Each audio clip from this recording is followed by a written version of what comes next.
According to the National Congress of American Indians, as Native women, they will experience higher rates of violence, experience violence more commonly at the hands of non-Native perpetrators, and as victims of violence, be less likely to receive needed services.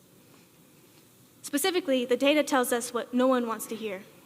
Of the 5, 4 will have experienced violence within their lifetimes, and they are 1.7 times more likely than a white woman to have experienced violence in the past year.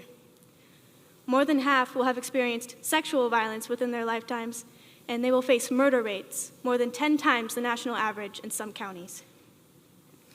The Urban Indian Health Institute, based in Seattle, brings our stories to the light of day. Their 2018 report, Missing and Murdered Indigenous Women and Girls, describes how missing and murdered Indigenous women disappear through the cracks not once, but 3 times, in life, in media, and in data. Of their 506 unique cases identified across 71 urban cities in the United States, more than half of the cases were murder cases. 135 cases included victims aged 18 or under. 42 cases were related to domestic violence, and 29 is the median age of victims, with the youngest victim being an infant, less than 1 year old, and the oldest victim being an elder of 83. I grew up watching community members disappear. It was only a few years ago when I discovered that this is happening across the country. The absence of Native American representation in Congress contributes to the erasure of Indigenous women. Some legal practices are in place.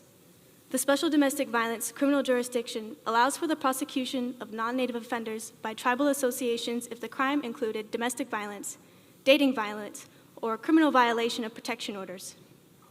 This may bring relief to some, but the law does not cover sexual assault, stalking, or sex trafficking.